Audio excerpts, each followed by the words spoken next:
And here we go. We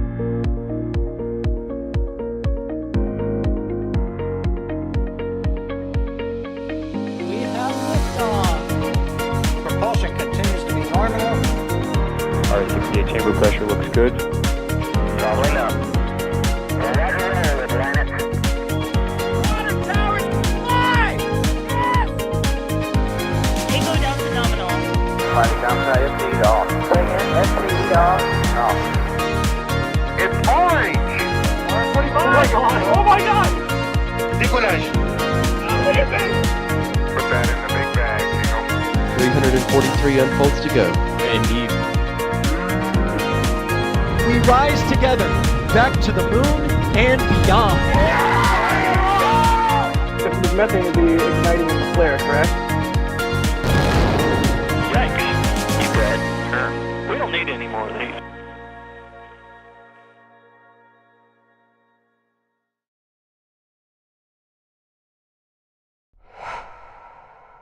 Good afternoon, everyone, and welcome to our live coverage of the first of 4 SpaceX launches in the next 3 days or so, which is pretty absurd.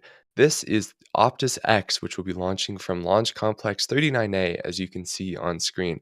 I'll be your host for today's mission. I'm Trevor Sesnick, a writer here at NSF, and I see all of your 5x5s in chat. Thank you very much for that. But thankfully, it will not just be me today. Joining me is the very knowledgeable Alejandro. Alex, welcome to the stream. I will say it's not just that. There are another 2 more launches if you add a 5th day. If you go all the way to the 22nd, we have at least another 2 more launches, which means 6 launches in 5 days. Kind of mind-blowing. But I'm doing fantastic.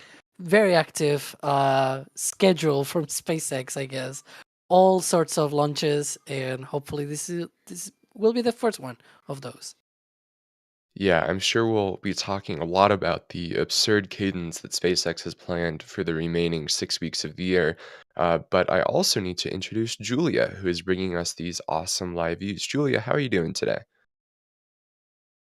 Well, good afternoon. It is a beautiful day here out on the Space Coast.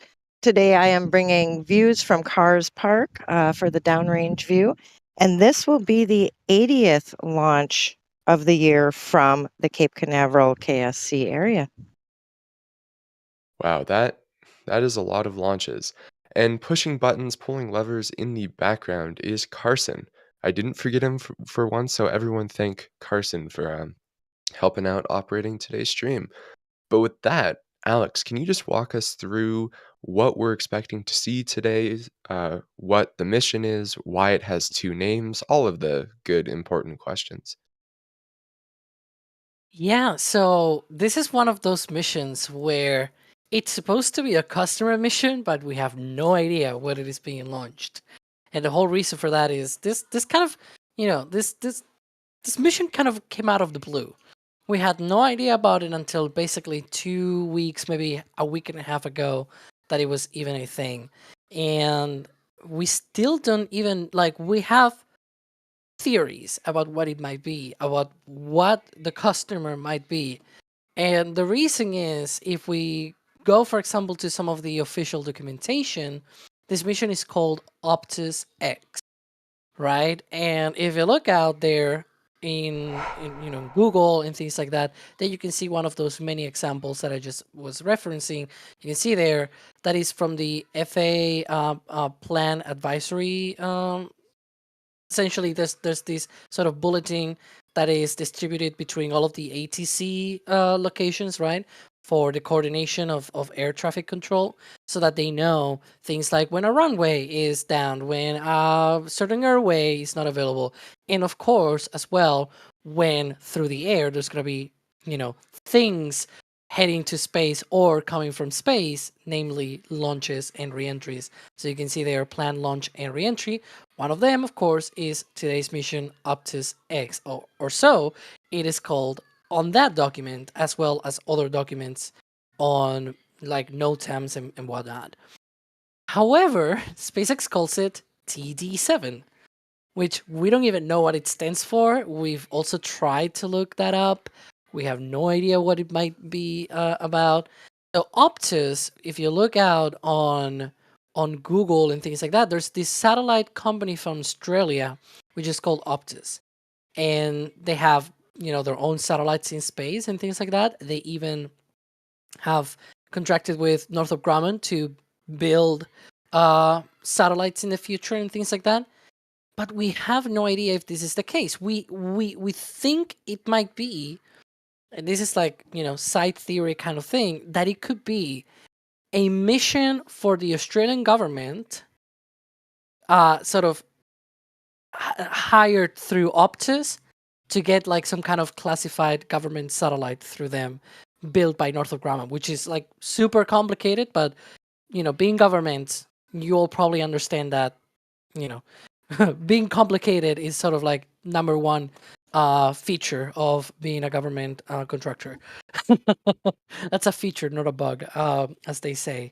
And so that's our thinking for today's mission. It is going to a geostationary transfer orbit, which is the desired type of orbit when you want to go to geostationary orbit. That's the whole deal of it being a transfer orbit, because you want to go to geostationary orbit.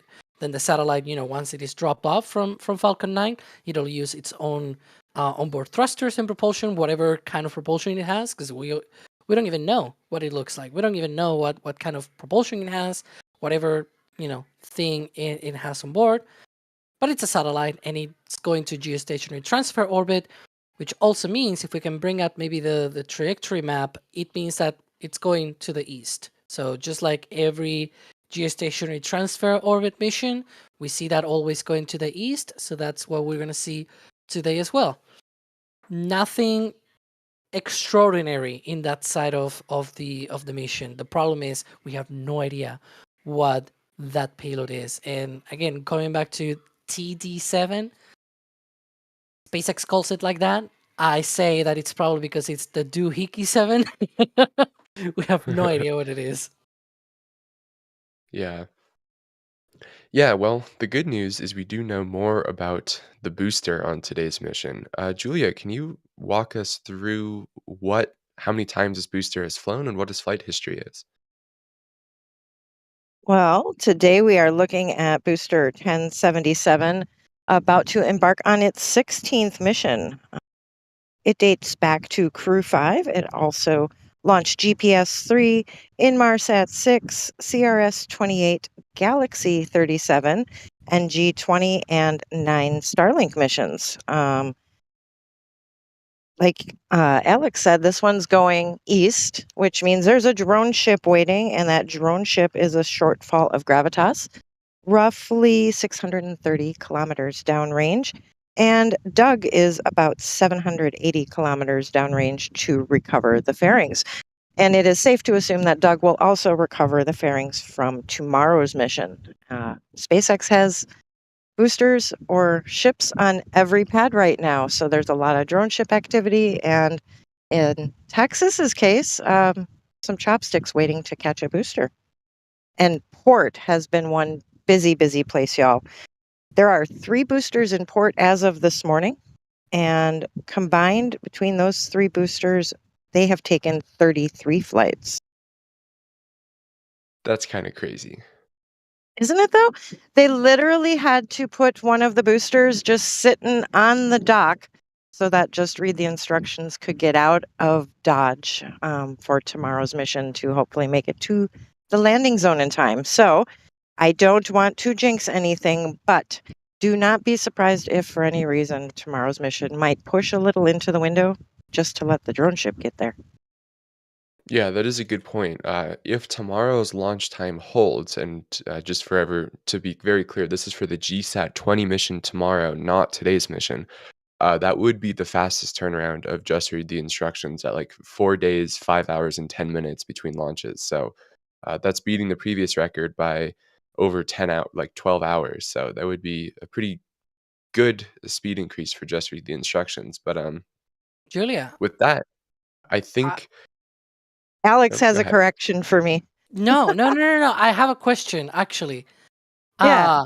I thought Bob was actually going to be for tomorrow instead of Doug. Have you been able to track Bob? Because I don't have the, how these usual apps don't track beyond near the shore. Well, So I'm I have I'm no going to idea. admit something, Alex. I'm going to admit something. I still have that app, but I don't pay the subscription for satellite tracking anymore because we have Okay, Gavin, and Gavin tracks all the things.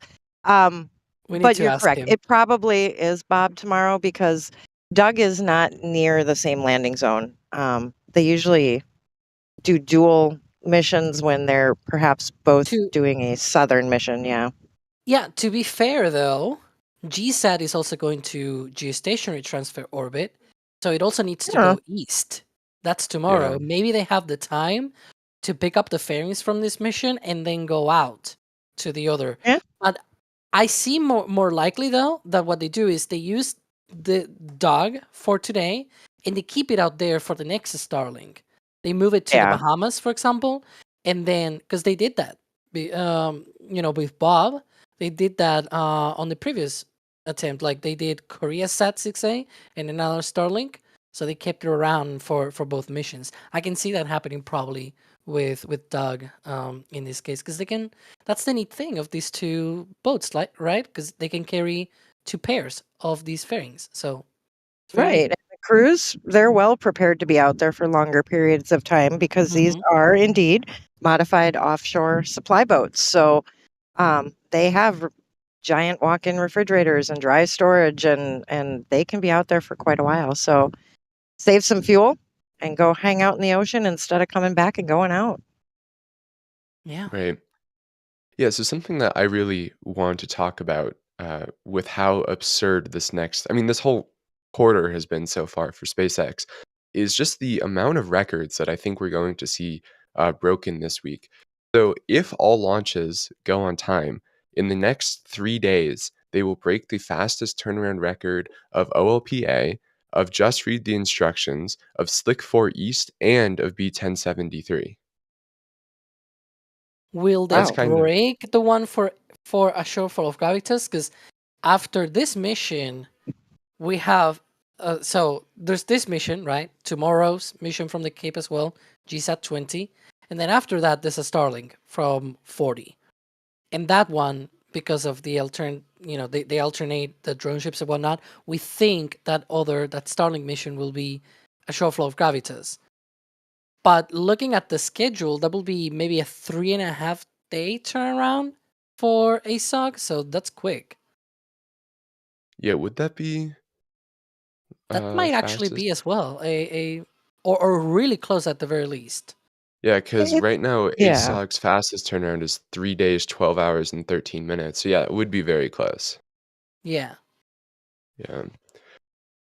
And another interesting thing that Alex actually informed me of before this mission, this will be the first customer landing uh, on a shortfall of Gravitas in over a year. Yeah. Wow. If you I was look going at to all say, if you said ever, I'd be confused, but that's crazy. Yeah, if you look at Yeah. all of the landings on a shortfall of Gravitas for the last year or so, every single one of them has been in support of a Starlink mission. Today is the first one for a customer mission since November 12th, 2023, with the O3B Empower Mission C. Well, and speaking of kind of going down memory lanes, because it sounds like you were looking at some old stats, and so was I today, Alex, before this launch. Ooh. Yeah. So I was looking back at like what was my first launch when I moved here in 2016, and it was actually an Atlas V, but shortly followed by historic B1021's first mission for CRS-8, which Wow. brought me back to the first drone ship I ever saw was, of course, I Still Love You, which is now obviously on the West Coast with their increased cadence, which brought me to yet another set of stats. Remember how I said today would be the 80th launch out of the Space Coast, so Cape and KSC? When I Mm. first moved here, it was 18 launches. 18 total Wow. launches. And it Yeah. ramps up pretty darn quick after COVID because 2020 we had 31 launches.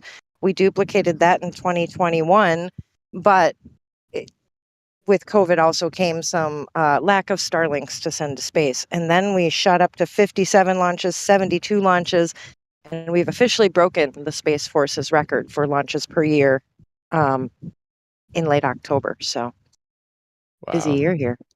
Yeah, just with SpaceX alone, we are at 64 launches from the Cape, 20 from here from 39A, which is also a record, by the way. The maximum that they did in a year was 18 in 2022. So today will be the 21st from 39A in 2024. And from Slick 40, they've done 54 so far. So that's a total of 64, plus I think 4 launches from Slick 41, right, Julia? So Yeah. that's Yeah. 68. That's the number that you just said. Right. And that's that on. makes me think, oh, I'm so sorry, Trevor. That makes me think about how worn out are these flame trenches starting to get. Not as worn out as our flame trench on Fridays. That's very Okay. true. Very true. Yeah, but it just goes on top of it. This will be SpaceX's 116th launch of the year, and based on what Kiko has posted on X, they're targeting about 140 this year. 136 Falcon 9, then with 4 Starship, 140 launches, and they're like pretty close to meeting that. Um, my estimate right now puts them at 136 total. I suspect after these next few days, that estimate is going to jump up to about 140, right as what Kiko is saying, which is a launch every other day for the entire remainder of the year,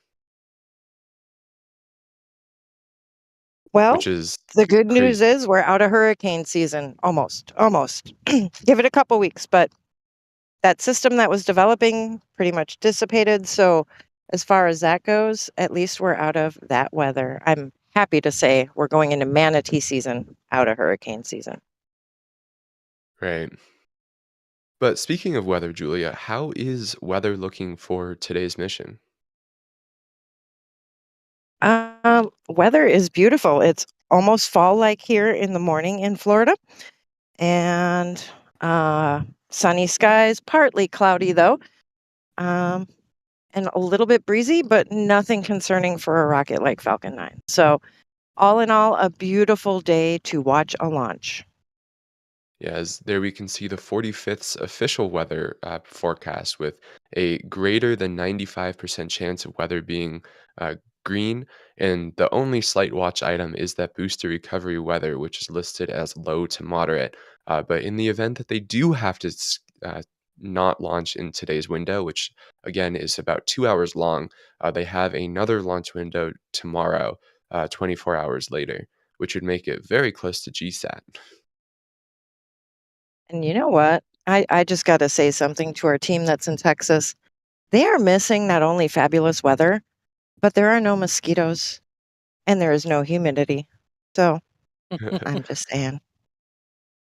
Yeah, Max and D did make the trek down or across, I guess, to Starbase for Tuesday's launch. So you'll get some awesome behind the scenes stuff and everything from them. In the meantime, we need to thank Julia for ensuring we have this content streamed live from 39A. And then tomorrow, of course, we'll have GSAT from 40, which I believe that's Sawyer going out for, right? Yeah, Sawyer's going out because my main job calls, but Sawyer is going to have the equipment and have an excellent view of 40 for y'all tomorrow. Or Awesome. he's going to be on base. So there you go. Cool. Well, with that, Alex, we are approaching the T minus 40-minute mark. What events will be coming up soon? Yeah, so we are approaching the start of the propellant load sequence, right? That starts at T minus 35 minutes, but that can only happen though if everybody at launch control says yes and they verify go for launch. So you can see there that should happen. So right now they should be in that process of the polling because the polling takes about 5 to 10 minutes. And all of the operators go through their data and everything and say, okay, things looking good. Let's go. And so that's when the launch director finally calls that go for propellant load at T minus 38 minutes. However, unfortunately, we don't have access to those polls and to those, countdown audios and whatnot. So we need to wait for other things to happen. Usually we have this sort of a little race, right, between what's gonna be first. Either SpaceX telling us first, right? Because sometimes they post it on X, but other times we have to figure it out by what the rocket does. So as I was saying before, at T-minus 35 minutes, that's when the auto sequence starts. This is an automated countdown sequence that loads propellants onto the vehicle. And the first thing that gets loaded is RP1 and liquid oxygen on the first stage. So you can see there those first two steps after go for propellant load. And also at the same time, RP1 on the second stage. So, at first, we don't see anything other than, what you're seeing here pretty much like right now. But about 2 or 3 minutes after that point, if they're actually loading propellants, we should see frost on the liquid oxygen tank of the booster. So around T-minus 32, T-minus 31 minutes, kind of depends a little bit on the humidity and whatnot, we should start seeing frost. And so it's a race, right, between either SpaceX telling us or somehow we see that frost starting. If neither of those happen, well, it might be an indicator that things are delaying into the window. Again, 2-hour window, plenty of time to lift off today. Right. Awesome. Well, with that, we will start going to some of your guys' questions. So, as always, if you have any, make sure you tag us in chat with that at NASA Spaceflight. Starting off with a quick one from Soul Productions wondering, stubby nozzle, yay or nay? Thankfully, there is not a stubby nozzle on today's mission. So our eyes will be, well, actually, we won't be seeing the second stage anyway. We will only be seeing stage 1 views from SpaceX on today's mission. But if we were to see that second stage, it will not have a stubby nozzle on it.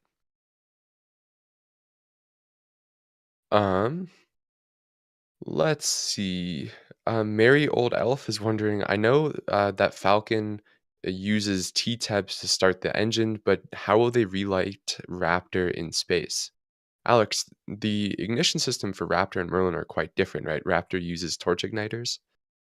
Yeah, on Merlin, you essentially have the T-tab, which is a material that just instantly comes into fire as soon as it hits oxygen. So as soon as it encounters oxygen, you have fire, right? In the case of Raptor, what you have is something closer to a lighter, for example. On a lighter, you have the gaseous combustible, right? You have the gaseous oxygen on the air. You open the tap, you join both, and now what you need is an combustion source, aka the spark. In the case of Raptor, what you have is they inject at high pressure gaseous oxygen and gaseous methane for these torch igniters. And then in the middle, you have the spark, which is usually an electric arc or something like that. And then you create a torch. And from that torch, you flow all of the propellants through the preburners. And bada bing, bada boom, you have a fire in your preburner. Now, it's worth mentioning for Raptor, at least Raptor 2 and above, right? And continuing from that, they have only the torch igniters on the preburners. So Raptor 1 had torch igniters in the preburners, but also the main combustion chamber.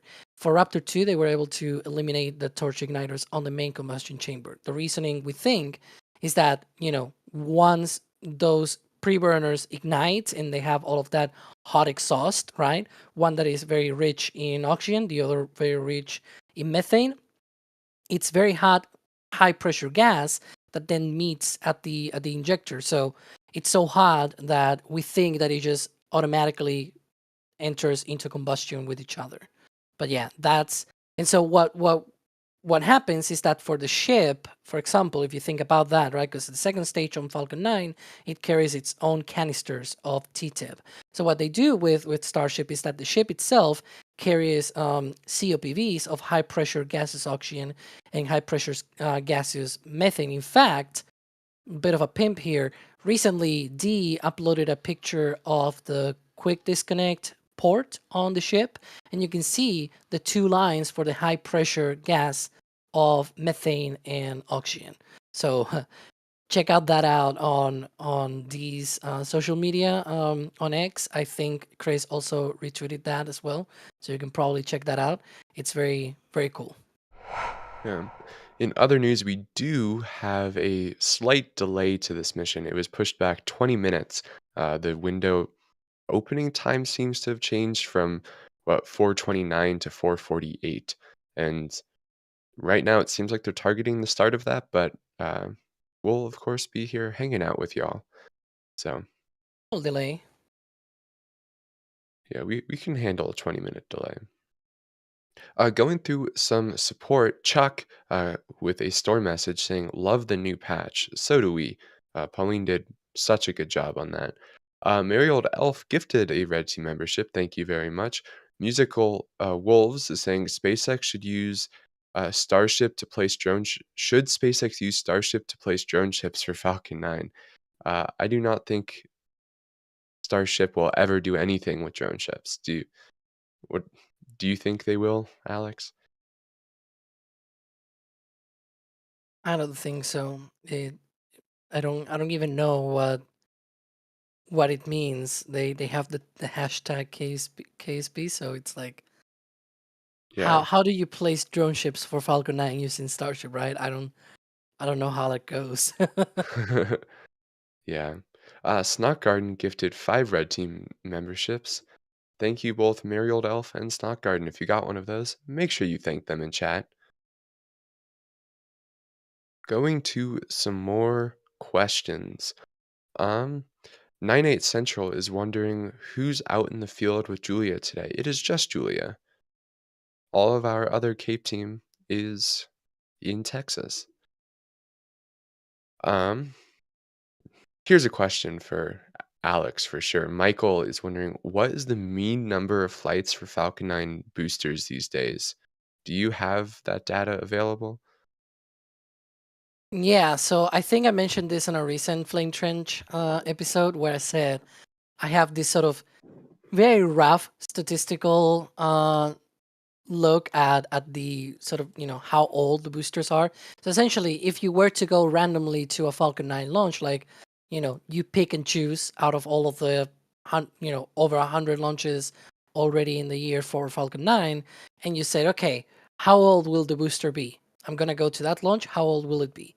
And so if you did that, it will be right now that's at 12 missions, which kind of makes sense, right? Because right now that's sort of in the middle. They have launched as much as 23 flights with some boosters. There are others that have only flown a couple of times, right? So in the middle, 12 missions more or less, right? Like 12 is 24 over 2, half of that, 12.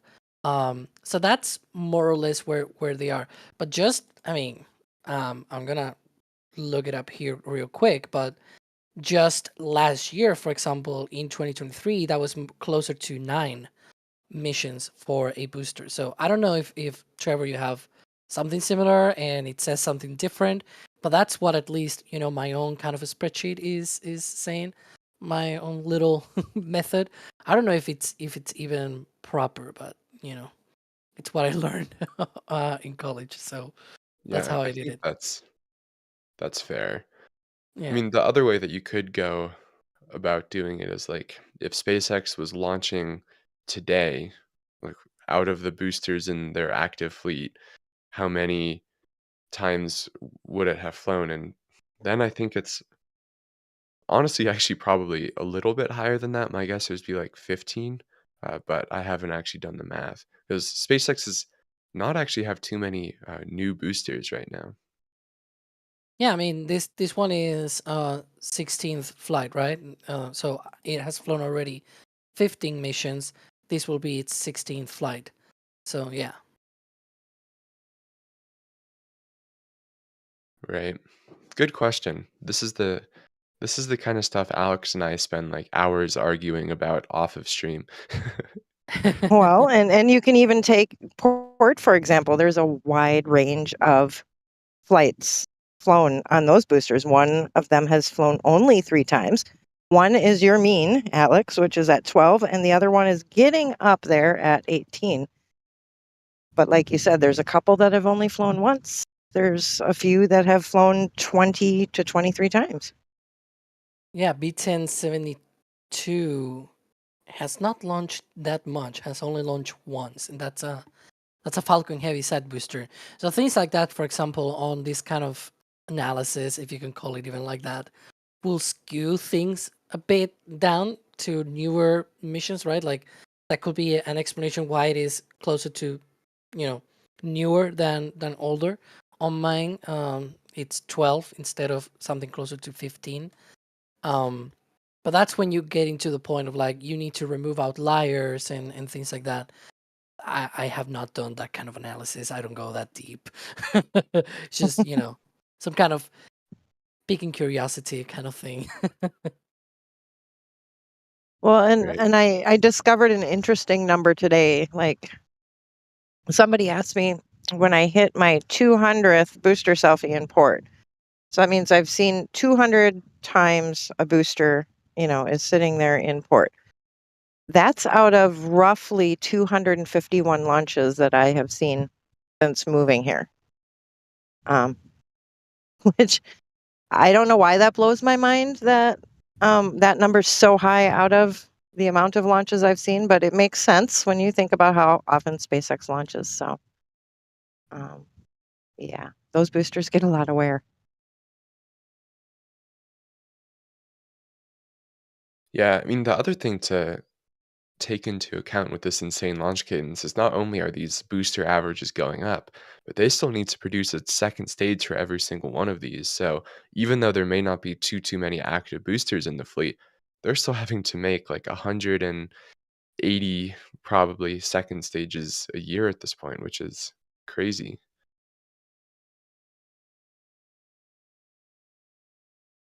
Anyway, to some more questions.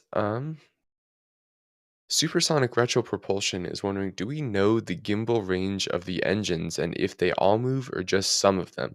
We know all 9 Merlin engines gimbal, and Alex will have to tell you the gimbal range because I think it's actually different on the first and second stage. Yeah, so on the first stage, it even varies depending on the engine. So the center engine can gimbal a little bit more. It's actually mounted a little bit lower, not just because of like in one sense it is because of the dome shape. Because if you look at a dome, right, you have the center engine, it's right in the middle, so the dome, it's lower, that middle portion, right, than the rest of the engines are mounted a little bit higher. But also because it kind of gives it a little bit of more leeway. I believe it is 5 degrees for the center engine and 3.5 for the outers, or yeah, something along those lines. And the MVAC engine is also maybe 3.5, maybe 5 degrees. I should have to probably go through my notes and look that up because it's one of those things that I have written down and everything. I just don't look up that often, but it is around that. Just to compare that to Raptor, I think it can go up to 15 degrees. Yeah, So Raptor's Raptor insane. can move a lot more. Yeah, I mean, there's also the important difference that Raptor is moving the entire engine assembly, whereas Yeah, Merlin is just kind of moving the nozzle section. So, yeah. And yeah, and like when you see, for example, Raptor, what it needs to do, it makes sense that it has to move faster, like the whole ship belly flop. And when they did the catch of Booster 12, you saw that translation, right? How it gimbaled those engines. It's crazy. It's mind blowing. right. Yeah, the Raptors TVC is amazing. They really move those engines around. Anyway, um, I see Chris, I think, is hinting at a question that all of us should answer in chat, where he posted, "When will we see Starship on the other 39A tower?" And of course, he's talking about the big one there to the right that SpaceX rapidly built, about a year ago, installed those chopsticks on, and then has done basically nothing with. Uh, Alex, let's start with you since you've probably paid the closest attention to all of the work going on. When do you expect that pad becomes operational for testing vehicles? I'm gonna be honest, I see it very hard to be next year. I know SpaceX and Elon himself has talked about this, that they want to fly next year from 39A. I very much doubt that. I'm seeing some people asking things like, does that tower have the chopsticks, the shorter chopsticks? Yes, that's actually the first set of chopsticks that we saw that was shorter. A lot of people were saying, oh, well, it's shorter because it's not gonna be for catching. It's gonna be just for lifting, and they're gonna build a separate tower for catching. They were true about that, but they were not right about the reasoning why the chopsticks were shorter. They're just shorter because they can be shorter, right? But they're still catching with those. We saw they have a landing rail. They have the shock absorbers as well, just like we see on the ones at Starbase, and the ones for the second tower at Starbase are also short. So they're very much catching with those shorter chopsticks. Now, when should we expect this pad to be online? Again, I'm not sure it can be next year. There's a bunch of stuff to take in consideration, from paperwork to technical readiness. But technical readiness right now, until I see some diggers, excavators, or anything starting to dig that flame trench, or at least do something on the OLM pad, right? On the not just on the tower, but on the place where the orbital launch mount will be in the future. If I don't see anything there, I will not, be, oh, it's in 6 months or something like that. It takes a while to build a launch pad, and one of the hardest parts is precisely that. The tower is relatively simple to stack. It still takes time though, but in relative complexity, it's much simpler. I was just going to Right. say, Alex, so if those for some reason aren't the right chopsticks, can they just switch those out, or does like part of the tower got to come down? And yes, of course, we need a flame trench. We need a new launch mount, which if you check out our flyover videos, there's indications that Starship related work may be starting again at Hangar X, but then we have the problem of not having a Starship here yet, because we don't have the ability to build it yet. We don't have a mega bay, which leads to, do you fly one over point to point, or do you barge it over like we were going to barge over Mark II from Sidco Road up to the Turn Basin? So there's lots of factors. They say next year. My opinion is probably also not next year, knowing what needs to be done, but flyovers are sure going to get exciting once we see more activity again. Yeah, and Right. another thing to probably point out, because I probably did not deal with the question about what else have they done, right? That tower was built in 2022. The chopsticks have been installed there since January 2023. It's almost going to be 2 years now. Those poor chopsticks being there, not doing much. They don't even have hydraulics. They don't even have, all the bits and bolts that we see for the pad A chopsticks at Starbase. We have not seen even the pulleys for the carriage system. It does have the cable tray. You can see it there, kinda, that cable tray going up the tower for those chopsticks and carriage system. But other than that, there's nothing else. We did see them taking down the old OLM legs. We did see them taking out some of the what's it called, the tanks for the tank farm. They took them out as well. We saw a bunch of that, gutting the place out, essentially. Lately, though, one thing that is going in the other direction of building rather than destroying things was they have been putting together the trenches for the commodities that go to the tower and the OLM. So that's one positive thing, but it's not a huge amount of work. I do still see them going up the tower, and up and down the tower. You can see the elevator going up and down multiple times sometimes if you keep an eye on Space Coast Live. But other than that, no major work yet. We'll keep our eye How on many of those is just Ben Cooper setting up photos, though? it. Who knows? Who knows? Yeah. Yeah, I think I probably agree with the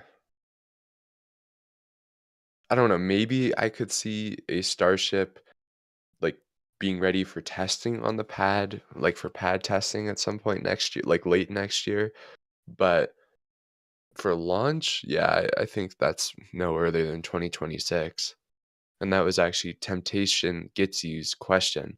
Uh, so we happened to answer their question right as they submitted that super chat. So thank you very much, Temptation greets you. Um, let's see. As a reminder, if you have any questions about Falcon, Starship, space stuff in general, tag us in chat.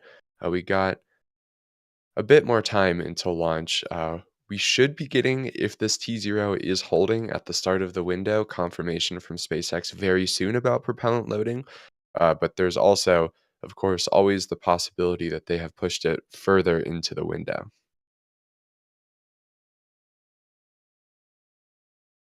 Um, let's see.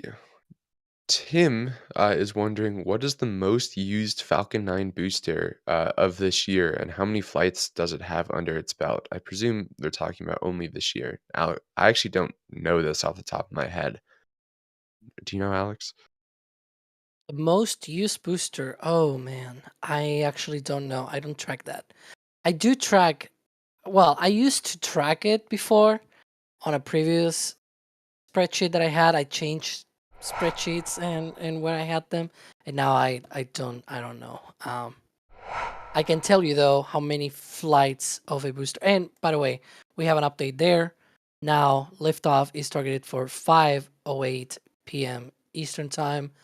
Additional opportunities available until 6:27 p.m. Eastern. So we are 58, or rather, yeah, 57 now minutes away from liftoff. So another 20 minutes of delay. Right. But yeah, they have done, for example, I can tell you, they have done 9 flights where the booster was flying for an 18th time. That is the most of, like, if you were to say how many times they have flown a booster on its 6th flight, on its 7th flight, on the 10th, and things like that.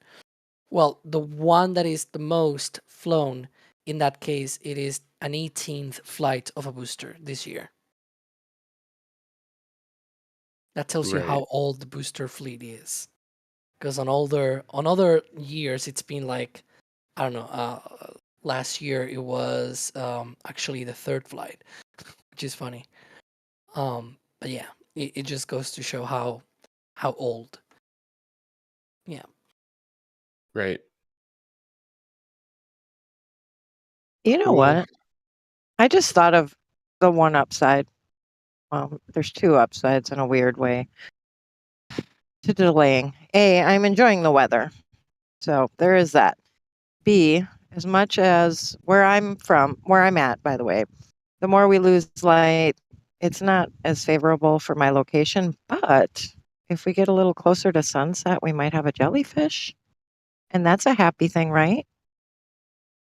We like jellyfish. We like Jellyfishes. What is jellyfishes. the So plural?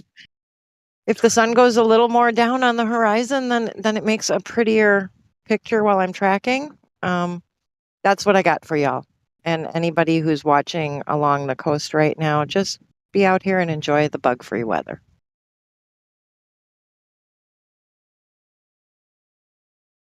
Yeah, I imagine the bug-free weather is quite the relief. I mean, it's much more fashionable to be wearing a tank top and jeans than an entire mosquito suit like Dee and Max wear. So yeah, I agree. Um, let's see. To some more questions. Here's one from Dan, who is wondering why is Raptor's plume purple? Has it just been from the time of day? Alex? Well, it's just mainly what it burns, right? This is one of those things that we tried at one point look at and try to study. Uh, yeah, spoiler alert, we were even working on a video about this. But yeah, it's like multiple different rocket engines have different plume colors, and even when they're burning methane, even the concentration of methane, because it's usually like depending on when on where you source it, it's different. Like Raptor 2 technically burns LNG from one of the how's it called? One of the environmental assessments said that, one of the things that they had at one point at Starbase proposed was a purification um, plant for the methane, so they could get more pure methane into the Raptor. But then for Raptor 2, when they changed from Raptor 1 to Raptor 2, they they saw that they could just use high grade LNG. So essentially LNG that it's very, very close to being methane, right? Very close to being pure methane. Um, Other engines, such as, for example, the Eon 1 engine from Relativity, used LNG 97%, if I remember correctly, methane. And then the other 3% was ethane or something like that, or ethane, whatever it's the pronunciation. So even that accounts into how the color of the engine works. You have also the mixture ratio. A lot of people hear the word, or the expression oxygen rich stage combustion cycle, right? Which is the B4 engine. It runs in that kind of cycle. And they automatically think that the engine is running oxygen rich. It is not. That is the preburner that it is using. It uses an oxygen rich preburner. Now Raptor, though, it has both. It has a fuel rich preburner and an oxygen rich preburner. That's why it's a full flow stage combustion cycle engine, because it has both, right? So it's full flow in that case. Does that really make it different? I have no idea. It might even be that the way that the injector is created also changes. Like even within Raptor 2, we've seen in earlier flights that the color was purple orange, but lately in the last two flights, flight 4 and 5, we've seen more of a bluish color, if you noticed, even within Raptor.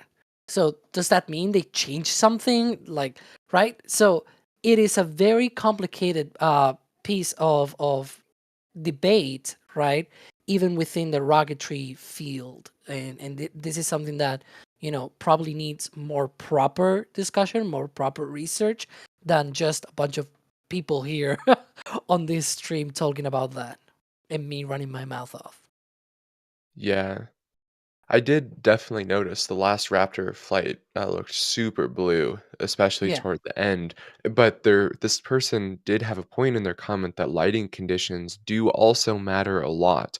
Like for Hmm. example, with Falcon at night, toward the end of that first stage burn, you can sometimes start to see a good amount of like blue and kind of purple in the propellant or in the Yep. flame, when you definitely do not see that during a daylight launch, just because the sun is too powerful. So lighting matters a lot, but so does, as Alex is saying, the tiny bits in the engine that we are not smart enough to understand. But very good question. Um, let's see. Uh, James is wondering how long does it normally take for a Falcon 9 second stage to deorbit? So not every Falcon 9 mission has its stage deorbited. So for example, on today's mission, they will not be doing a deorbit burn. That's mainly only for low Earth orbit missions. And when that is the case, they generally do that within like 30 to 45 minutes or so of that last burn. So they do that on like every Starlink mission, every crew mission, and whatnot, to just get that stage out of orbit, re-enter it in a safe method. Um, then for other missions, like when they go to geostationary Earth orbit, they will do a slight burn to get it to a graveyard orbit, so that they obviously don't want a second stage near any of those orbital slots in geo. Anything to add from either of you? No, I think you dealt with that really well. Other than I should probably get working on a video about this because we also have that on the list. Yeah. Here's a question for Julia, since she is often at port looking at boosters and fairing halves. 98 Central is wondering, when was the last time a fairing half was lost? And I doubt you know the exact mission, but like roughly how often do they lose a fairing half these days? Oh, that's a good question, and I'm honestly trying to think back to the last time Gavin posted about that, and I mean it has been this year. I know that much, and probably within the last 2 months. And the 3. funny thing about that, though, 3 months. Okay. Can I give you can I Funny give you thing like about a that though is little? that we did have a. Hmm? I can give you a Am I clue. better now? Okay. Give me a It clue. it has solar panels that are circular. Has solar panels. Well, don't like all satellites have solar panels? They are Uh, circular. circular. Oh, that are circular. Oh. Sorry, your accent got me today. Was it during James Webb? Cygnus. Not James. Oh my gosh, that's a long time ago. Cygnus. Oh, Yeah. okay. I got you. Hey, Mickey At, Mouse. Okay. at least Circular that Mickey Mouse ears. at least that we know of. Because unfortunately we cannot follow this from the West Coast. So we can only have data for East Coast recoveries. I mean, we Right. do sometimes see you know, folks going out there on the West Coast and trying to get, but not always is that the case. The last time, Right. at least from the East Coast, that they came with at least one missing fairing half, that was on NG21 in August of this year, so 3 months ago. Which is kind of interesting because what mission was it, Alex, that SpaceX was very far downrange, like the farthest they've ever gone downrange. Not only was the booster landed, which made me wonder, does it give hope to Falcon Heavy center cores being landed? But the fairings were actually recovered from that mission too. So, Yep, Europa Clipper. it as far as fairings go, it's not even so much how far downrange it is. It's just really more about the conditions when they're coming in to land because it is a parachute system. So if the winds are not favorable, your chute can get tangled, and sometimes things just hit the water really hard because the conditions could have been favorable for a booster to land, but another 100 kilometers downrange, it may not have been so great. And if you have rough waters and your fairing half hits hard, fairing half is going to shatter, unfortunately. Yeah, but as you can see, unfortunately, from the top left timer, there's been yet another 20-minute push. So they have just under an hour left in this launch window from this current T0. Um, yeah.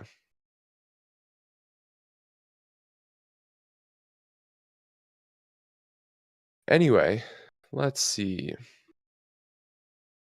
Hmm. Sorry, reading some questions. As always, if you have any, please tag us in chat. Uh, here's one from Me Steve. looking at the booster and willing it to go. Does that work for everybody? But go on with the questions. Go on. uh, Steve is wondering, thoughts on Rocket Lab's neutron system? Any idea when we will see the first flight? Kind of Either of looks a you have little bit of thoughts? a. They're trying to get that off next year, right? But you know how rocket things go in general. It's looking probably more 2026, to be honest. They only fired the engine just a few months ago. I don't know. It's one of those things that we'll have to wait and see. They're tracking middle of next year. They're still building the launch mount. We now have the the joke of work continues on the overall launch mount while expedition. Yeah. Yeah, I would be very shocked if it launches next year.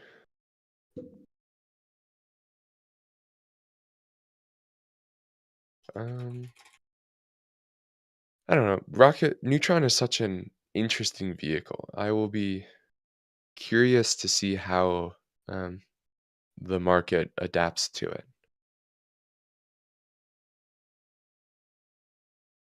Anyway, let's see. Here's another question from Supersonic Retro Propulsion specifically for Julia. Uh, are you, not are you, wow, I cannot read. Do you have a favorite active Falcon booster? Oh. Uh, no, no, I don't. I don't think I have any one particular favorite booster anymore. It used to be 1058 and 1021. They were both sentimental. Now, a booster is a booster is a booster to me, sadly. But at least 1021 you can go visit. That's pretty cool. Yeah. What's your favorite booster and why? Active, I think I agree. I don't really have one. I feel like a lot Okay. of the older ones have way more charm than the newer ones, in my opinion. But Um, I've noticed too, it's starting to like you can't tell the age of a booster anymore by its level of soot because flight profiles change and some of the boosters that we would consider youngins are almost darker than some of the veterans now. So they yeah, definitely have character, but not like the old days where you could definitely tell things apart more by their markings, for sure. Um, if we can't agree on like having a favorite booster, what's your favorite drone ship and why? Ooh, I think just read the instructions. I think it's by far the best name. And she's old school. She's still looks more like in a weird way apocalyptic compared to the design of a shortfall of Gravitas. So she's got charm. Yeah, ASOG is definitely the coolest looking drone ship in my opinion, but the name is just so boring. There's my hot take. Alex, do you have an opinion on any of these topics? um, I really don't. I stopped, caring much about the boosters in particular and more about the fleet. Um, like I look at the fleet and one of the things that are becoming a little bit of a how to say this concern is that there's a lot of boosters that are very old, right? Um, but they are not old as in, breaking records of oldest booster. Like we only have one single booster active that has flown 23 times, which is the maximum amount of times that they have flown a booster. Um, which means that we still have a bunch of boosters that are young in comparison, in quotes there, right? Um, so I just look at the whole thing rather than one booster in particular nowadays. I used to be very, tracking each and every single one of the boosters one by one. I even knew a bunch of boosters off the top of my head, all of their histories and everything. Now Yeah. with 23 flights, there's no way one can remember. Maybe if you're a very, very nerd person, you might, but yeah. There's no I way. think you're being a little ridiculous, to be honest. I think it's very easy to remember that B1067 launched Starlink Group 5-5. Anyway, um, yeah, I definitely think in general the old boosters had so much charm. Like if you went to like 46, 47, 48, 49, 50, like through 58, like each booster had a s- special something um that it could be remembered for, like first booster to do this, launched X cool mission, and now it's just like I think much cooler to look at the operational lifespan of them.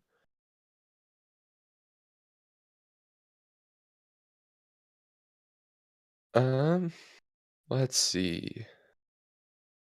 Temptation gets you with another super chat saying, "Have you heard any updates or more details on From 2?" Uh, I have not heard anything besides they've entered training, I believe, and that mission, I think it Hmm. got pushed to like what is it, no earlier than Q2 next year? Yeah, March of next year. Yes. Yeah. Aside from that, I do not think we have learned anything else, correct? No, well, other than it has been moved as well to resilience. It was gonna be, I think it was gonna be endurance, and now it's been moved to resilience. Interesting. They really are in need of that fifth Crew Dragon. Yep, should be coming up on Crew 10. Um, um, let's see. To some more questions. Um, what what is the booster and count and flight count for current flights with those? I assume Chris is wondering about active boosters, how many times they have flown. Um, let me check. So just active boosters, there's 86, which has flown once, which that flew on Goes U. And there's 85, which has flown 3 times, 83, which has flown 5 times, 82, which has flown 8 times, 81, 11 times, 80, 12 times, 78, 14 times, 77, 15 times, 76, 18 times, 75, 14 times, 73, 18 times, 72 once, 71, 19 times, 69, 19 times, 67, 23 times, and then B1063 is the oldest active booster, which has flown 21 times. But with that, we are going to go on a little bit of a comms break while SpaceX keeps pushing this into the window. So we will be back after there's a better idea of when they will be launching, probably at about T minus 40 minutes. Hopefully that will be in 15 minutes. If not, see you after the delays and enjoy these tunes.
Welcome back, everyone, to Optus-X. Propellant load has officially started. As you can see, there's the little bit of frost slash condensation at the base of that stage, which is exactly what we want to be seeing at this point. So we should be about just over 30 minutes away from launch. So Alex, what does that mean for where we are in the current countdown? Yeah, that is great news. As we were discussing about an hour ago now, right? Um, that is the start of propellant load on the booster. So that should have begun 5 minutes ago, actually, or 4.5 at T minus 35 minutes. But usually it takes a while until the level of propellant is high enough to see frost on the outside of the booster. But there you can see already some condensation as well. The air is so cold that the humidity, and especially there's a lot of that in Florida for those that might have gone there, um, that essentially turns into a little bit of a cloud that involves that engulfs that liquid oxygen tank. It's very cold. It's nearly minus 200 degrees Celsius, which I think it's like way below minus 400 in the Fahrenheit degrees. So yeah, right now loading RP1 and liquid oxygen on the first stage. Meanwhile, on the second stage, RP1 is also being loaded as well right now. Should be lasting for about another 9 more minutes. And then we'll have the usual T minus 20-minute vent, which, it's not directly related to the RP1 load, but on Falcon 9 happens around the same time as them finishing RP1 load on the second stage. So that's where we are right now. Loading propellant onto the vehicle. That's good. That means we are now officially pinned and not being able to move to 5:28 p.m. Eastern Time for a liftoff time. If for whatever reason something were to happen, they will need to go to tomorrow for another attempt. Right, and that would be one of two launches from the Cape tomorrow, as of course, there's also the Indian launch, the GSAT-20, at, let's see, 1:30 in the afternoon tomorrow. So it Yep. wouldn't be a record for closest time between launches, but would be very close nonetheless. But with that, for those who may just be joining us, a quick recap of what this mission is. The payload is, we really don't know. I'll let Alex say more about that in a second if he wants to. And it will be placed into geostationary transfer orbit. The booster is flying for its 16th time and will attempt to land on a shortfall of Gravitas stationed about 630 kilometers downrange. Those two fairing halves, which you can see, are in fact flight proven, will also be recovered by Doug approximately 700 and some odd kilometers downrange. So yeah, pretty cool mission, and this will of course be SpaceX's 116th launch of 2024, a cadence that's putting them on a path to about 140 launches this year, if all goes to plan. So they'll fall a little bit short of their 148 launch goal, but it'll be very close nonetheless.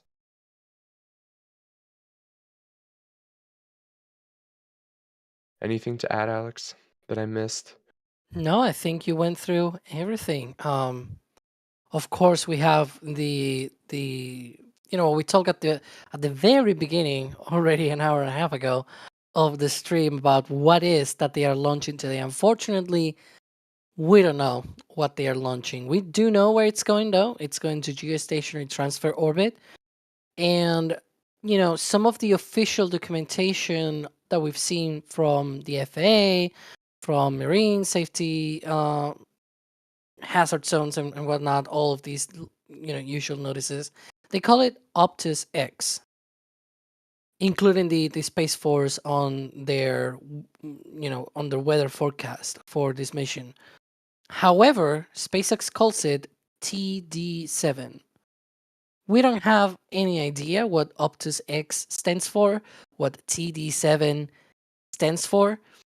We do know, and if you Google that, you might find that Optus is an Australian satellite company. right? They provide communication services in Australia, and we think because they had a contract with Northrop Grumman to have certain satellite service built for them. We think perhaps this might be one of those hush hush satellites for maybe the government of Australia. We're not sure, right? That's the theory, but whether that's the case or not, we don't fully know. So that's our theory. And then TD7, we have no idea what it stands for. You try to look for what else TD7 and Optus have in common. It doesn't nothing pops up on the internet. Nothing really comes to light from that, and so we have no idea. I say that TD7 stands for the doohickey 7 because it's like this thing that we have no idea what it is. It could be anything, to be fair. What And if it's a so reference to American football? Like a touchdown is generally 7 points. yeah, I have no idea Maybe? about that. I have no idea about sports. Imagine about American sports, but yeah. Um, Other than that, it's going to geostationary transfer orbit, which means we're gonna see this rocket heading east out of the Cape. So if you are either north or south, you're about equal chances of being able to see. Just look east. If Okay. you are on the south side of the Cape, go and look northeast, right? If you are north, look southeast.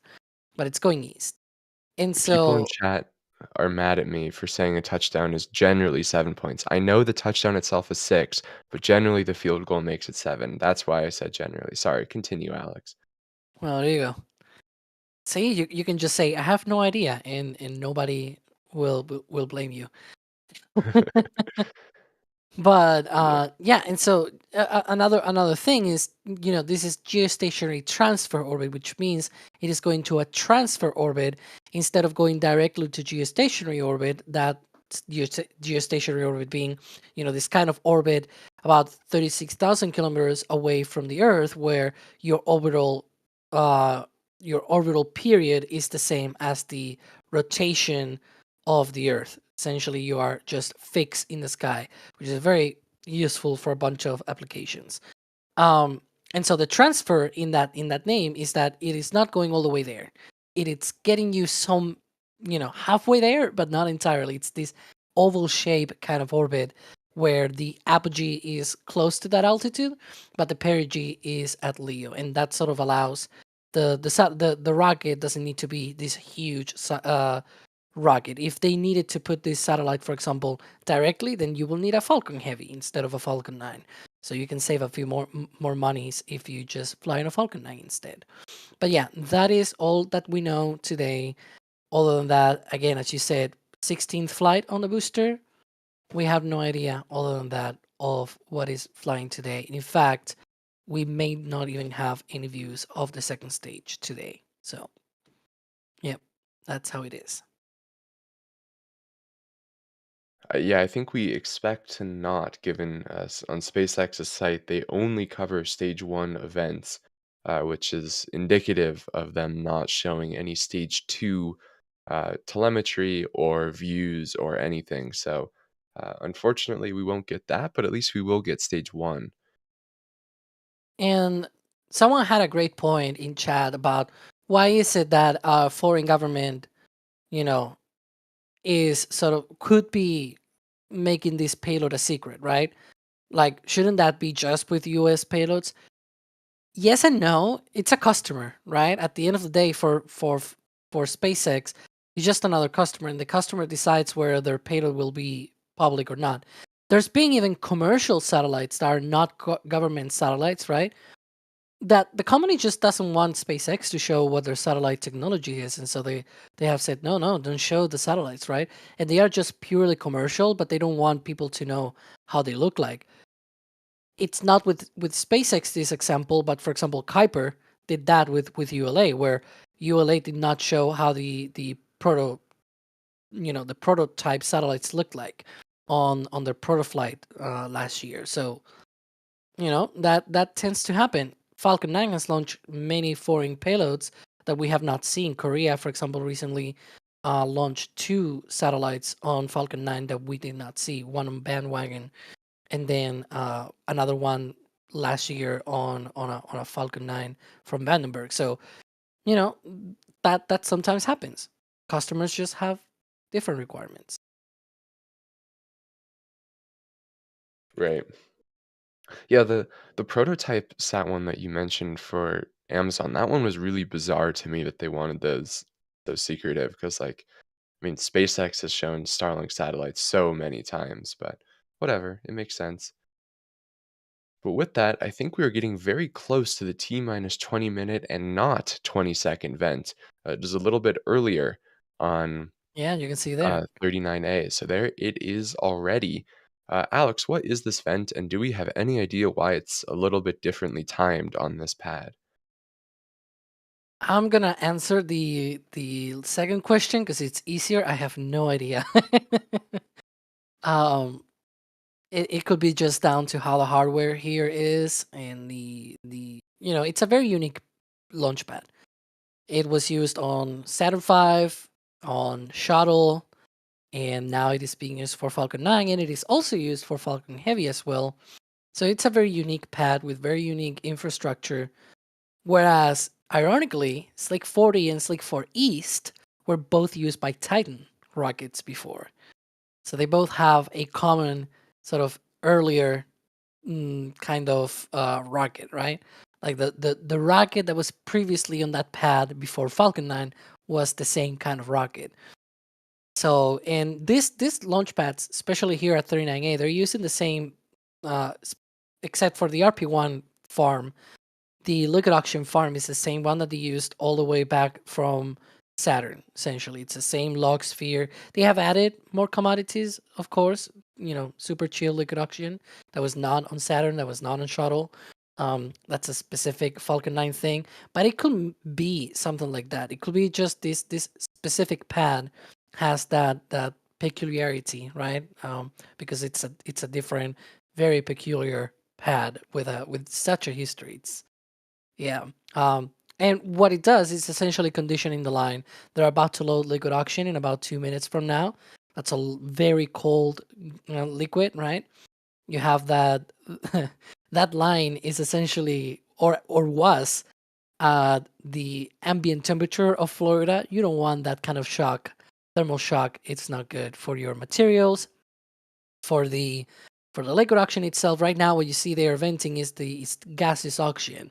If that vent were not to occur, you could still flow that liquid oxygen through the line and try to keep it there, but then it will turn into a gas because you're chilling down the line but also heating up the oxygen, and so that means you're producing gaseous oxygen. So you need to vent it somewhere. That's that vent that you see there.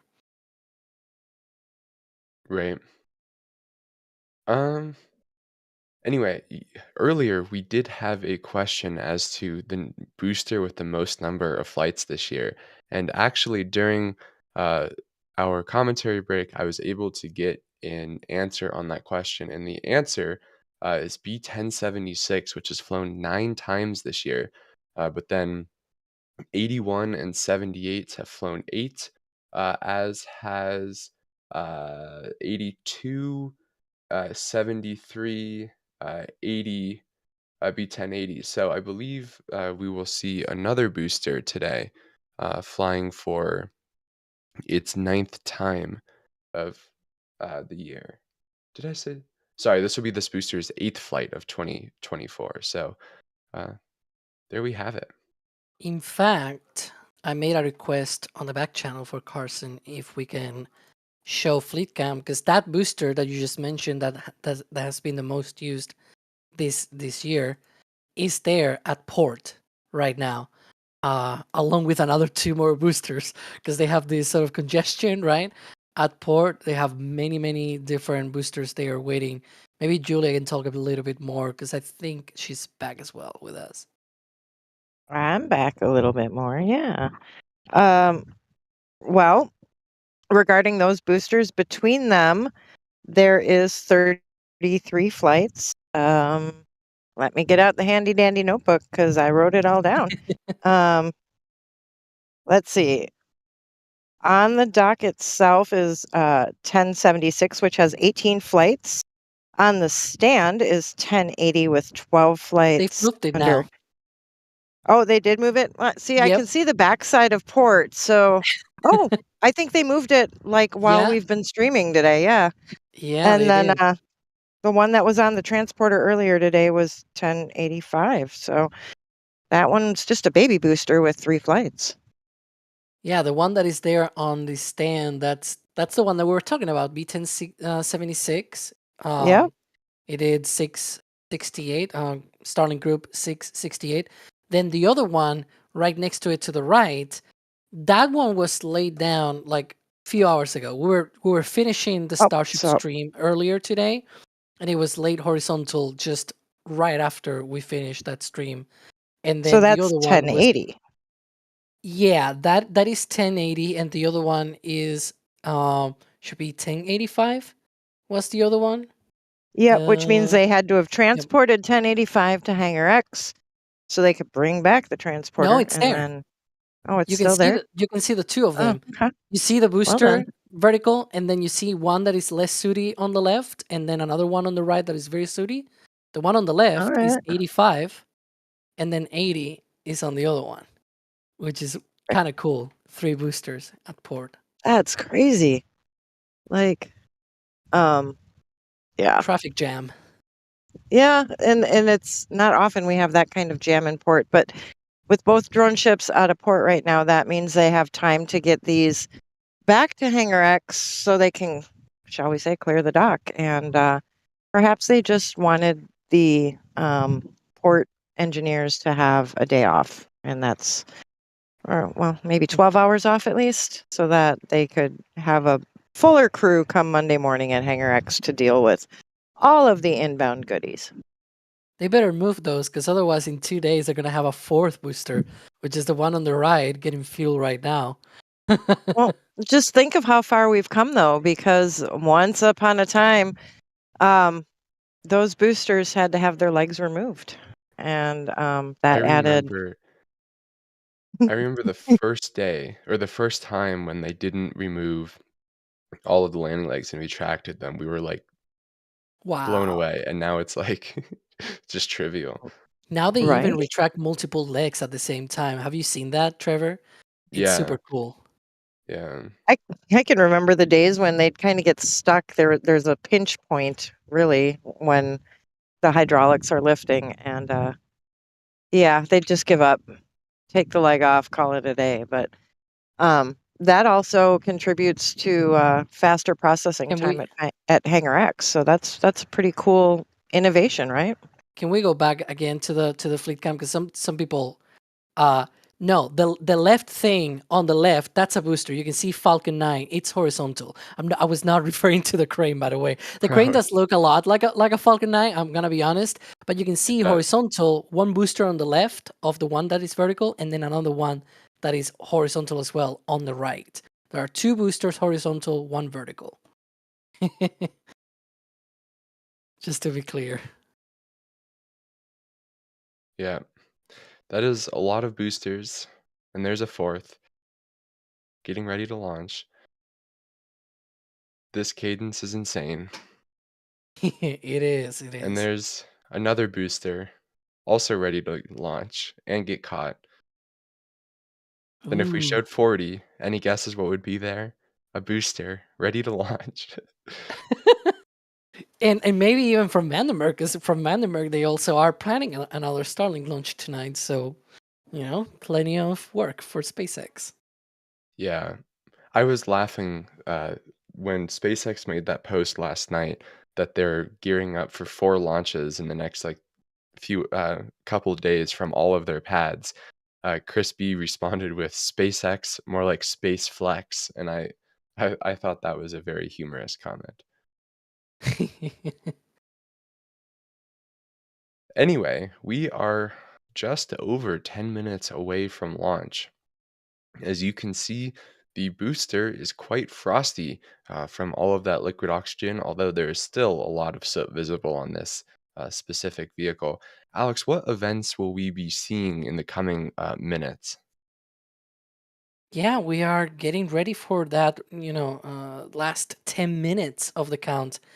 That is when the propellant load wraps up. They prepare all of the ground systems and the onboard systems for liftoff. Things, for example, like the flight termination system gets armed and all that jazz. But the next thing, sort of major item, will be T minus 7 minutes. That'll be engine chill, very similar to what we saw with T minus 20-minute vent on the Stromback, where you have Merlin engine uses liquid oxygen as the oxidizer. It's very cold. The Merlin engine right now, it's pretty much an ambient temperature of Florida, probably 23, 24 Celsius, right? So you need to chill that down, getting ready for that action, hopefully in 10 minutes and 20 seconds from now. And that occurs at T minus 7 minutes. About a minute later, we'll have RP1 load complete on the first stage, and then Stromback retract. That white structure next to the rocket will retract about a degree and a half, and then we'll get through the final steps, liquid oxygen wrapping up on the first stage. On the second stage, Falcon 9 will then transition to internal power, go up in pressure on the tanks for flight, etc., etc. So that will be final few minutes of the count, hopefully very, very soon from now. Great. Oh, with that, there's a little bit of support that has come in anonymous with a store message saying completing the collection. I'm gonna guess they got the flight 6 patch. I nearly said flight 5 patch, not flight 5, 6. Which again, get yours before they sell out, because they will sell out. Musical Wolves is wondering when is the next RTLS launch in Florida? Uh, Alex? Um, it probably depends because we have a bunch of missions coming up. Might be. You know what? Yeah, it will probably depend a lot on how the. Officially, right now, it should be Worldview, the next Worldview mission. I'm not sure that's gonna be in November though. We'll see. We'll get there when we get there. Right. Um, Ellie says You know go what, Falcon Trevor? 9. No, go ahead. I just wanted to pipe in for one moment regarding weather. Weather's still beautiful here as far as temperature goes. Still a slight breeze. Unfortunately, since we last chatted, though, more clouds have moved in. With that being said, if you are downrange of this booster, we're getting into jellyfish territory. So Yeah, it's starting to get that look golden for glow. that. Yeah. Very cool. Then Bideford, a regular, gifted 5 Red Team memberships. Thank you as always, Bideford. And Paul became a launch director.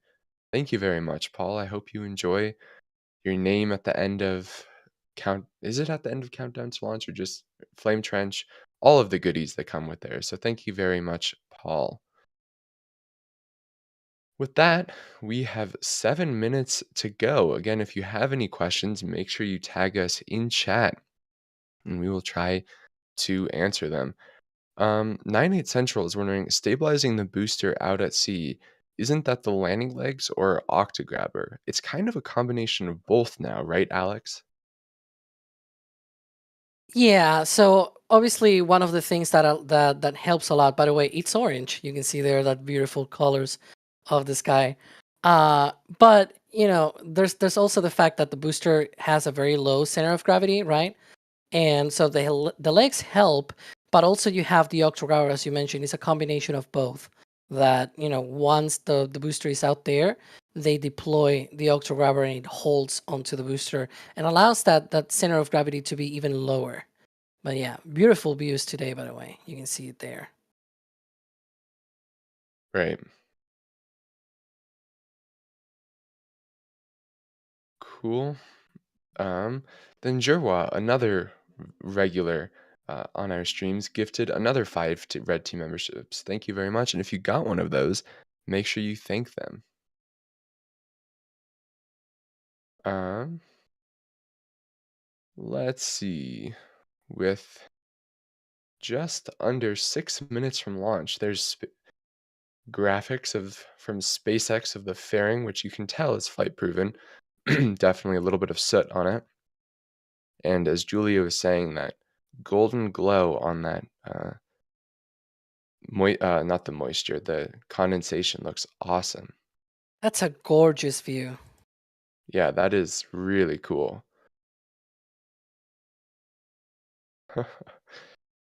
Wow.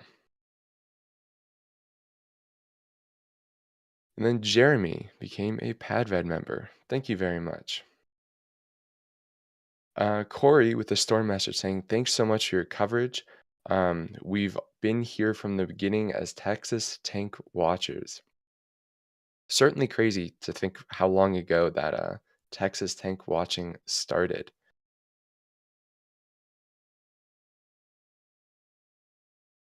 And I think, let's see.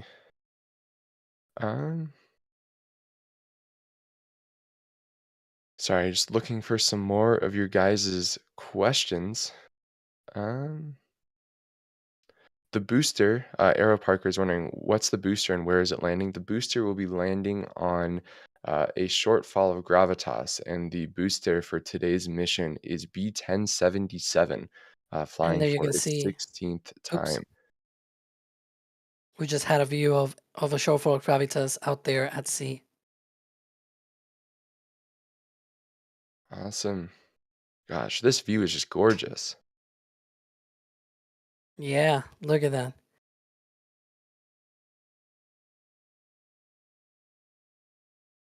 Wow. The delay may have been worth it for launching in these conditions. But we're coming up soon on the end of propellant load. Alex, when does RP1 and liquid oxygen load wrap up, since it should be very short soon? Yeah, so RP1 load has already been wrapped up on both stages. Liquid oxygen load will continue on the first stage for about an extra minute or so. And then the second stage, liquid oxygen load, will wrap up around T-2 minutes. And that'll be when they also will see the return of that Stromback vent. That'll be when they, clear out all of the lines ahead of liftoff. In the meantime, you might see there that Stromback retraction ongoing. There are a pair of clamps at the top of the rocket you can see there, or the Stromback rather. Those clamps open, and then the Stromback retracts about 1.8 degrees away from the rocket, and that allows it then to throw the whole way back at liftoff. At liftoff, you see that the structure essentially being thrown back as the rocket lifts off, and so that allows them to be able to do that action in about 3 minutes from now, hopefully, if all goes well. Awesome. There are those payload fairing halves, which we know one is flying for its 20th time, and the other is flying for its 10th.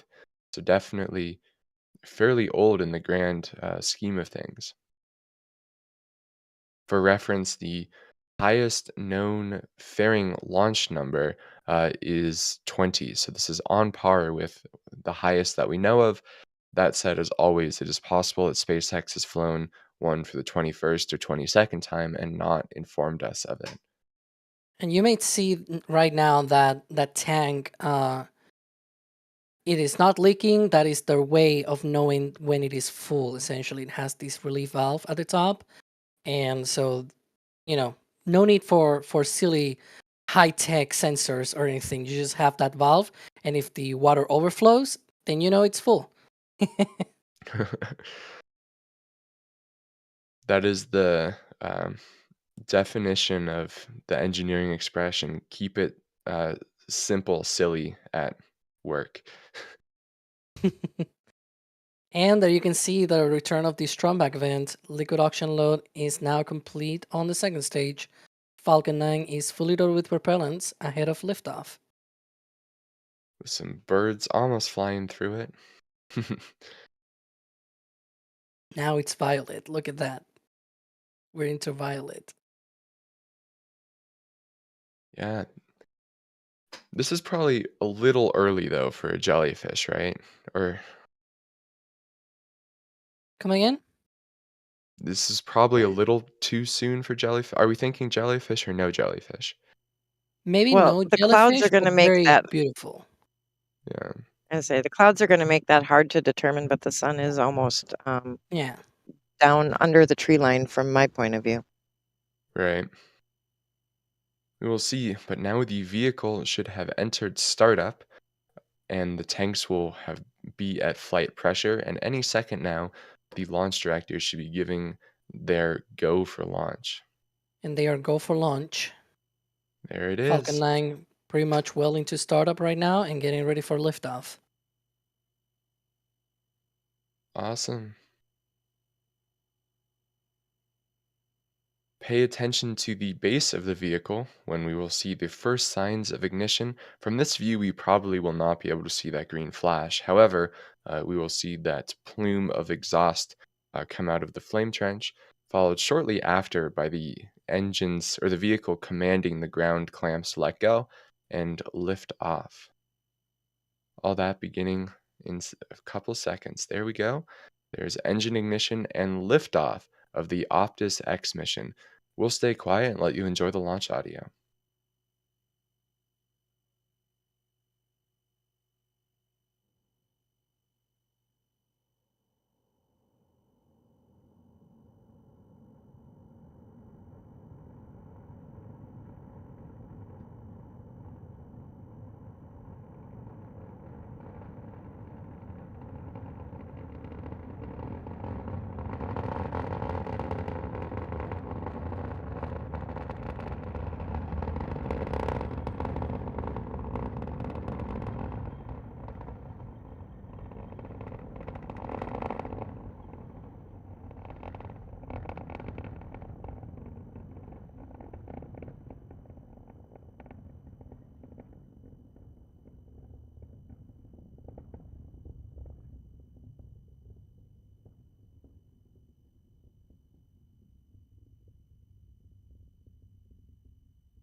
And there we have it, a successful liftoff of the Optus-X mission, marking SpaceX's 116th launch of 2024 and the 111th Falcon 9 of the year. There we can see that cloud layer below that Julia was talking about as the vehicle passes through max Q.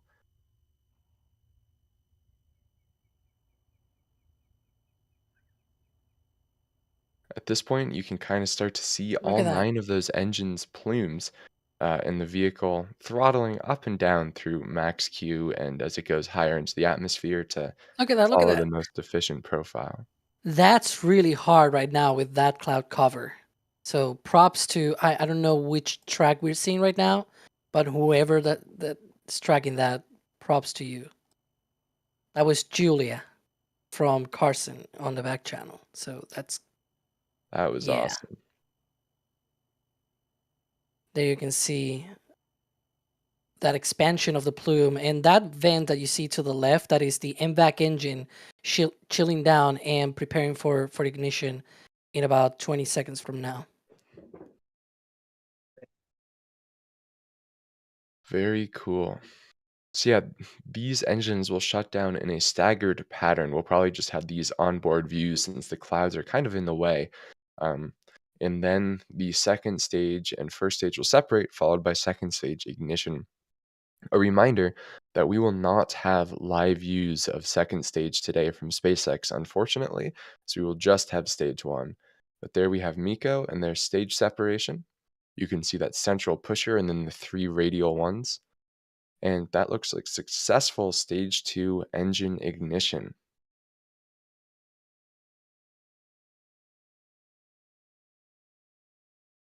And there we Now have it's going to this be interesting Christian. to see that first stage coming back down.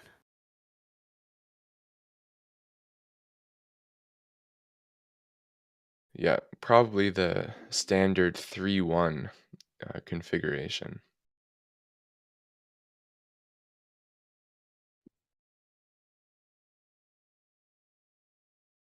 That will start, Interestingly, of course, with the entry burn in a couple of minutes.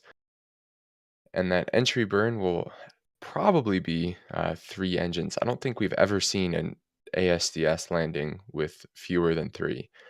So it will be 3 engines in a 1-3-1 configuration. So it'll start by igniting that single center engine and then those 2 outer ones, and then down selecting back to the center engine shortly before shutting those engines down. And this shot is very cool, seeing that ice slowly float away. Yeah, and those little bits that you see floating, that's ice from the booster. And especially, you know, a lot of people will point out that one of them was circle, like a bit of a circle. That's normal. That's because there's a quick disconnect there, that has that shape, and so that's why, because the ice accumulates in that shape. So that's why you see there that circular piece of ice. Right. I just love the shot, seeing the ice slowly fall away. Yep. And I'm actually very surprised that we have stage 2 telemetry. Yeah, apparently they're not showing the satellite or the second stage, but they're showing the telemetry, which is Yeah. interesting. And, you know, it's also worth mentioning that while all of this is happening, they're also chilling down the engines for the reentry burn. So you see at the end of the booster, and this is very, very noticeable. If you're looking the booster from the ground for an RTLS, you see that venting coming up from the aft end of the booster many, many times. So you see these flashes, those are RCS thrusters, but sometimes you see continuous venting from the aft end of the booster, and that is the engine chill. Right. At this point, booster is on its way back down. Ooh, that's cool. You can kind of see as the RCS thrusters fire, the wiring internally move around, since Yep. it's the only force it feels. It's also cool to see the booster's own shadow on the gases that it's venting.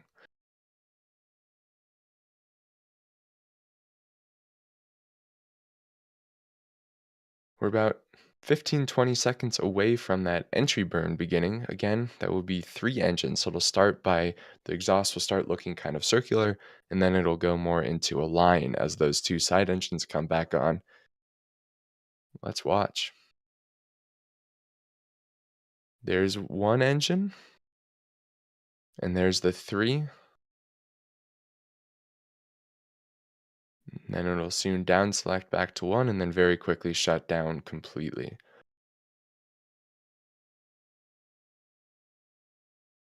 Wow, this is a long entry burn. And there's 1 and 0. Look at that. Look at the angle as well. You can see the horizon. You can see the Yeah. second stage. Look at that. Have you seen it? Like right Oh, on the corner to yeah. the right. Yeah, it's out of frame right now, but if you go back a bit, you'll be able to see the second. That was awesome. Yeah.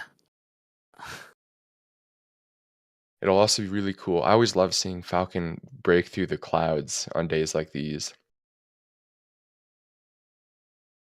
You can see that speed on the left of the booster rapidly decelerating as air resistance slows the vehicle down, and now you can there's a second stage again on the far right. Ooh, true. You Yeah. can see those grid fins starting to have a bit more control authority.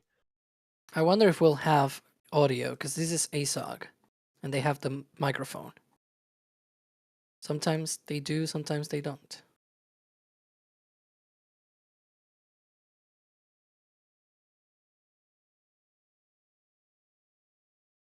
Let's see, that landing bird should be coming up here very shortly.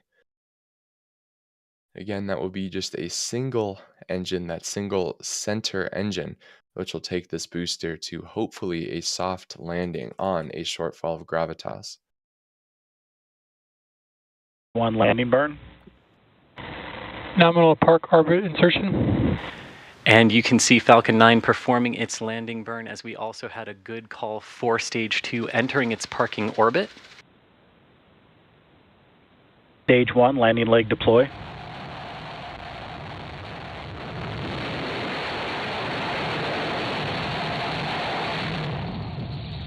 Stage 1, landing confirmed. There we have it. That was SpaceX's 28th consecutive Falcon booster landing and 369th successful Falcon booster landing. With a bit of a cameo from Chris G. And we also heard the call out that we want to hear that stage 2 parking orbit looked good. Very nice. That's all we want to hear. So there will be another burn of the second stage. That will be in a little over, I think it's about T plus 1 hour, if I remember off the top of my head. Actually, wait, we don't know. Probably in about an hour. SpaceX has not published that timeline. And that Yeah, will there should be. raise the apogee to about 35,000 kilometers where Geo lies. Yep. Meanwhile, another SpaceX piece of hardware flying, I guess. There seems to be a flyover of the SpaceX plane, the big, I think it's a Boeing 777. I don't remember exactly the middle number. But yeah, it's doing a flyover of Starbase. You can see it there.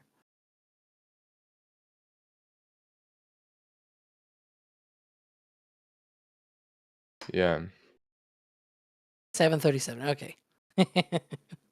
There's so many, Boeing planes and everything that, and I'm not an avid follower of planes. Yeah, I don't know aircraft either.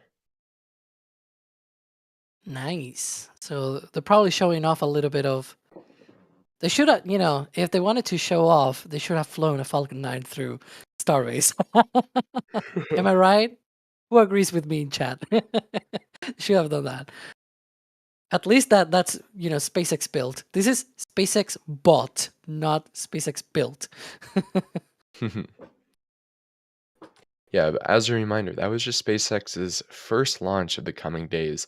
Tonight, there will be Starlink Group 9-12 launching from Slick 4 East at 0547 UTC. And then later in that day, tomorrow, there will be GSAT 20, which we will, of course, be live streaming at 1831 UTC. And then, of course, as if anyone here could forget, on Tuesday at 2200 UTC, 4 p.m. local, we will have Starship launching for its 6th time. Alex, are we live streaming that? Do you know? I don't know. Do you think we could do that? Yeah, we'll try to convince Kevin to get a live stream up, but I think we'll be going live hours ahead of time. I don't know if that has been officially decided and or It announced is. yet. Oh, We it actually has it have been the live announced? streams. Yep, we have those 2 live streams. We'll have a stakeout stream first. That'll be it should be at, let me do the math, 4 a.m. Central, if I'm looking at it correctly, on Tuesday. That'll be the stakeout stream, pre-launch sort of, hangout, kind of like we did for Flight 5. And then about 3.5 hours before launch, that should be the one for launch. So both, you can see those of them, both of them. If you go to our profile, right, on YouTube, and you go to the live tab, they are both there. Set up reminders, because usually, these things might slip and things like that. So you want to have those reminders just in case. They'll, have notifications and everything sending out to you when we go live. Yeah, then of course we will also have a countdown to launch tomorrow. The final one ahead of flight, which will be Alex, Adrian, and Ryan. So if you want to learn about Starship, the 3 people that know the most will be there to talk about it, talk about all the changes. So make sure you tune into that at 3 p.m. Eastern, 2 p.m. Central. But with that, I think that will be all of the live streams that we have coming up. It's been a lot, so if I missed one, I am sorry, Adrian, but thank you very much all for tuning in to all of them. And I also want to thank Alejandro for being on today. Alex, thank you for your insights as always. It's been a pleasure, and see you all next time. which will be probably tomorrow. We have a lot of live streams. Oh my god. Yeah. And then also thank you very much to Julia for not only bringing us the awesome tracking shots through the clouds, but also being on commentary. Why, thank you everyone for joining all of us. I know it was a long afternoon, but I hope you all have a great evening. Yeah. Then we also had Dr. Wade, WD-40 in the field. Thank you very much to him, and Gage Tracking and Carson in the background. All of their shots we will be posting on X and the other social media at NASA Spaceflight, so make sure you check that out. And I've, of course, been Trevor Sesnick, your host for today's mission. I will see you guys all tomorrow for the launch of GSAT-20 from Slick 40. Thanks, everyone, for joining. Have a good one. And here we go.